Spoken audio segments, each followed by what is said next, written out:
Okay, wait. Before we start, I need to confess something. This morning, I hit snooze 4 times. Four? 4! My morning routine was basically me negotiating with my own alarm clock and losing. Well, hi everyone. I'm Priya. And I'm Leo, and apparently I'm the guy who loses arguments with a phone. Welcome to the English Leap podcast, the place where we turn your everyday English struggles into everyday English wins. Today we're talking about something every single one of us has, whether we like it or not, our daily routine. And honestly, this topic is personal for me because in English, when someone asks me, so what's your daily routine? My brain just freezes. Say more. Like, I know what I do every day. I wake up, I eat, I work, I sleep, same as everyone. But the second I have to explain it out loud, in English, with the right tenses, it feels like diffusing a bomb. A bomb made of grammar. Exactly. Do I say I wake up or I'm waking up? Do I say then or after that or afterwards? Suddenly this simple topic feels like a test I didn't study for. Okay, but here's the thing I want you to hear right now, before we go anywhere else. Talking about your routine is actually one of the easiest topics to master in English because you already live it. You don't need new ideas. You just need the right words and the confidence to say them slowly, clearly, and without panic. I want that confidence. You're going to get it. Because today, we're not just going to talk about daily routines. We're going to give you the exact language, the exact sentence patterns, and one small homework task that will make this topic feel effortless the next time someone asks you. Let's get into it. But first, quick shout out to whoever is listening to this on their commute, at the gym, or while folding laundry instead of scrolling for the 10th time today. Guilt-free pocket time. I see you. Exactly. No guilt required here, just progress. So, Leo, tell me honestly, when was the last time someone asked you, what's your daily routine in English, and it didn't go the way you wanted? Oh, easy one. Job interview. 6 months ago. Oh no. The interviewer asked, "Can you walk me through a typical day for you?"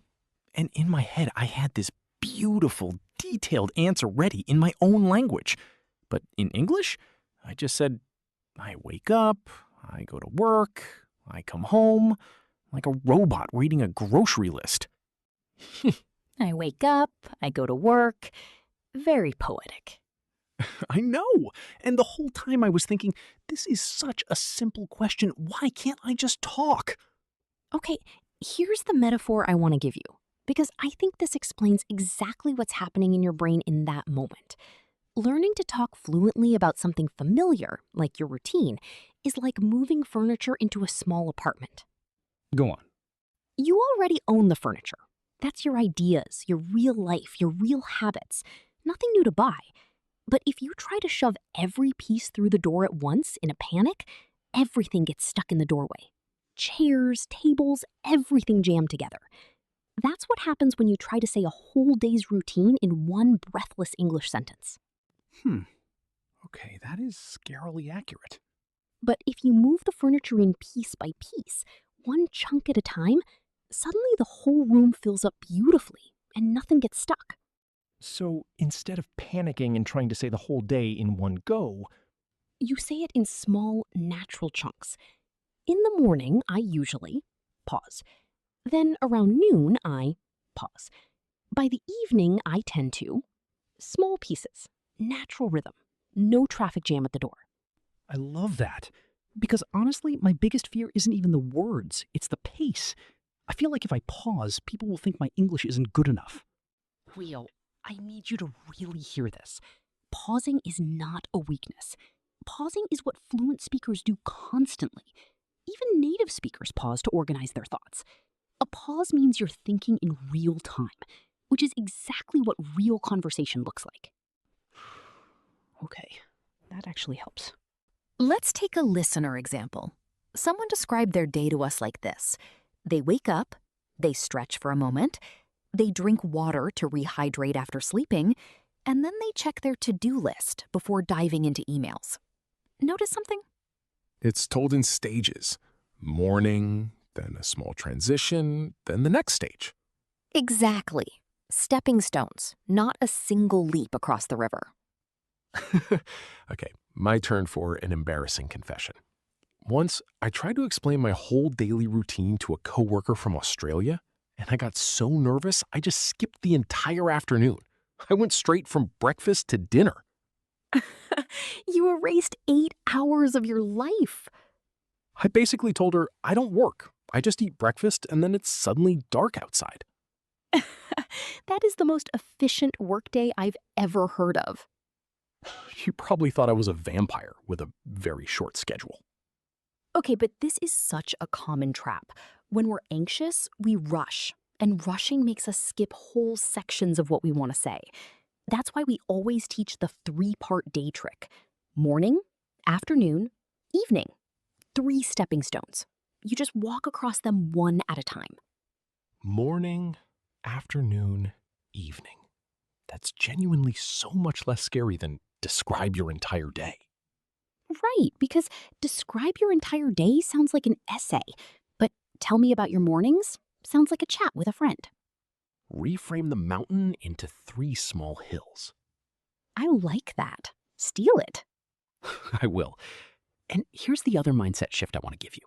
A lot of learners believe that talking about routine has to sound impressive, full of advanced vocabulary, perfect grammar, complicated structures. But actually, native speakers talk about their routines using very simple, repeated patterns. It's one of the most forgiving topics in the entire English language. Wait, so this is basically the easiest topic to sound fluent in? Genuinely, yes, because you already know the content. You just need the connectors and a calm rhythm. That's it. Okay, I feel weirdly relieved right now. Can I tell you one more thing that changed how I think about this? Please. My roommate, who's also learning English, told me she stopped trying to describe her typical day and instead just described yesterday. Just one real day, past tense, nothing hypothetical. Oh, that's clever. Because typical forces you to generalize, and generalizing in a second language is genuinely harder than just recounting facts. Right. Yesterday, I woke up at 7. I made coffee. I checked my emails. Simple past tense, one story. No guessing. That's such a good backup strategy for anyone who freezes on the word usually. If someone asks about your routine and your brain goes blank, just tell them about yesterday instead. One concrete day beats an abstract routine every time. I want to add one more layer to the furniture metaphor, actually, because I think it explains why some days you speak fluently and other days you completely blank on words you definitely know. Oh, this happens to me constantly. Some mornings I can chat for 10 minutes, no problem, and other mornings I can't even remember the word for toothbrush. That's not a knowledge problem, that's a nervous system problem. Think about the furniture again. Sometimes the room is calm and empty, so the furniture glides in easily.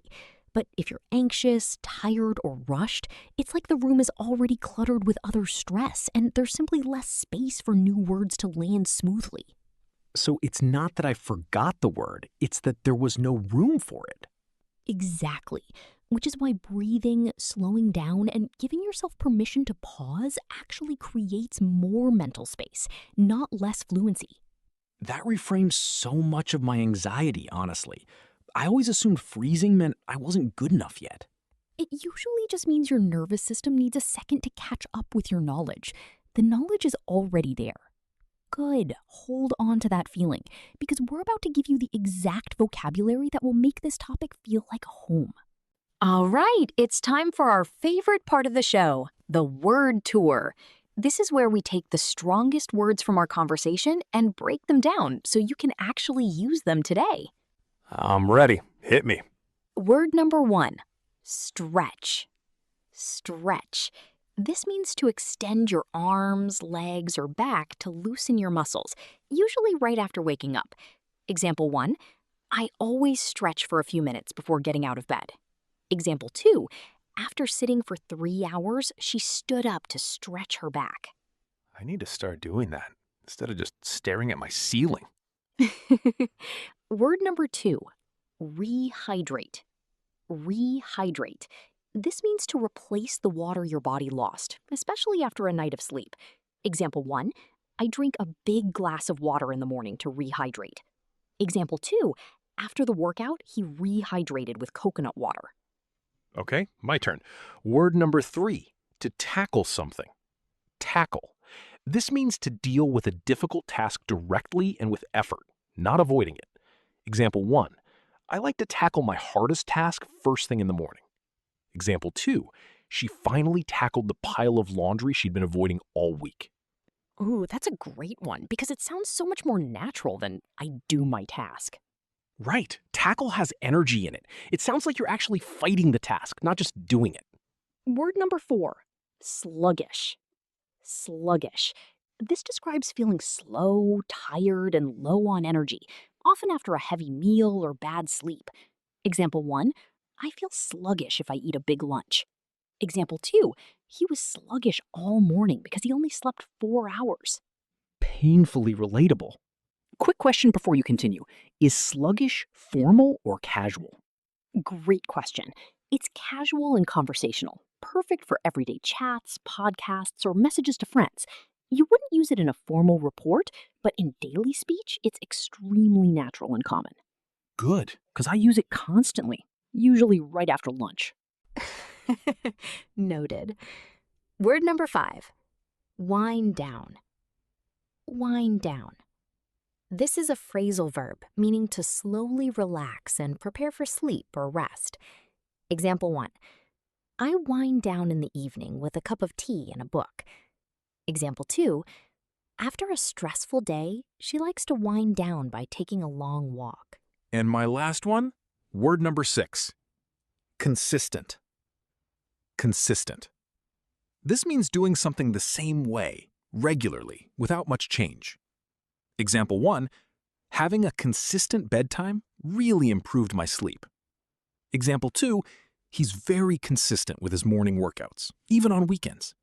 6 strong words, all from a conversation you could have with your own friends. Notice none of these were obscure or textbook. They were natural, high-frequency, everyday words. That's the thing that surprises me. I always thought I needed fancier words to sound fluent, but these are just practical. That's the secret, Leo. Fluency isn't about big words. It's about using the right, natural word at the right moment, smoothly. That's what makes you sound confident, not confused. Okay, I'm mentally collecting these like Pokemon cards. Good.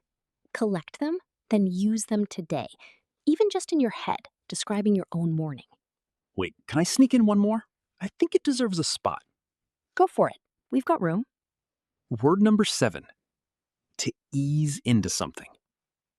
Ease into. This means to enter a task or situation gradually and gently, rather than suddenly or forcefully. Example 1, I like to ease into my workday with a coffee and a quiet moment before checking emails.